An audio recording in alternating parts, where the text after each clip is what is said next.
Good morning, sixth graders. We are going to start something new today. Take a deep breath. You just finished your MLQ.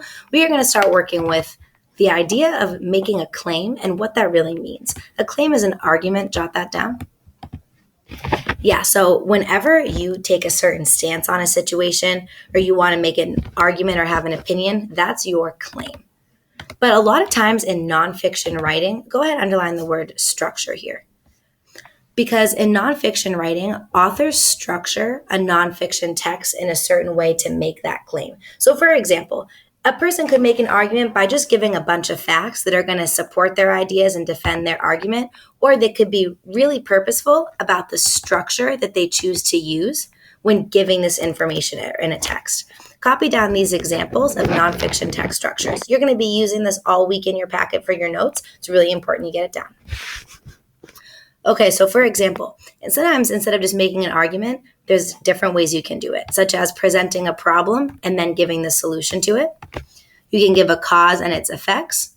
Sequence writing, which means describe events in a certain order, or you can compare and contrast something. You may not even realize it, but a lot of times when you're reading a nonfiction text, it's actually set up in one of these 4 ways. We are going to be writing a nonfiction text, and you're going to choose one of these to write with this week. But first, let's try and identify the structure in these 3 nonfiction passages where the author is making a claim and then uses one of these structures to make that claim. Passage number 1. The dodo bird used to roam in large flocks across America. Interestingly, the dodo wasn't startled by gunshots. Because of this, the frontiersmen would kill entire flocks in one sitting. Unable to sustain these attacks, the dodo was hunted to extinction. Okay, so the author is presenting me nonfiction information here and facts. What is the author doing to present to me this claim? Is it a problem and solution, cause and effects? How did the author structure this? Yeah, so actually, this is cause and effect. Go ahead and write that down.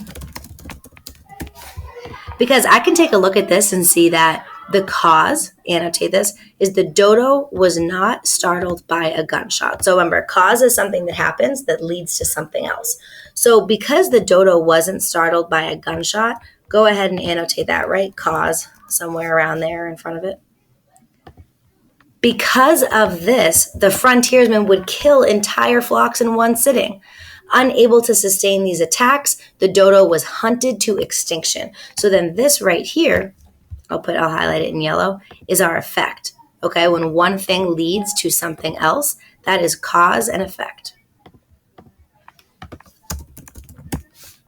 I know cause and effect might be a little bit new for us, but that is one of the structures. Let's keep working through to identify the structure in this one. Thousands of people die each year in car accidents involving drugs or alcohol.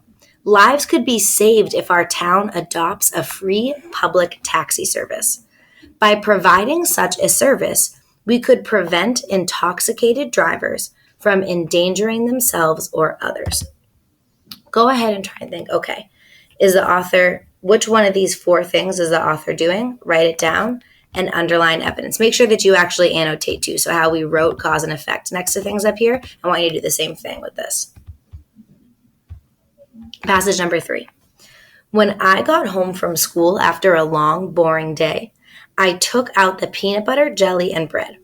After taking the lid off of the jars, I spread the peanut butter on one side of the bread and the jelly on the other, and then I put the 2 pieces of bread together. After that, I enjoyed it while watching Cops on the TV. I swear that was the best peanut butter and jelly sandwich I ever ate. All right, so how did the author structure this text? And then really underline evidence that shows that it is one of these things. So now you are going to make a claim using the assigned structure. So you're making the claim here that students should have recess every day. That is what you are going to talk about. In this box, talk about how students should have recess every day. That's your claim or your argument. But do it by giving a problem and a solution. All right, and now you're going to give cause and effect. So think about anything that has to do with why students should have recess every day, and then how that could lead to other things. Give me causes and effects that then will build this claim that students should have recess every single day. When you are done with all this, silently take out your independent reading book.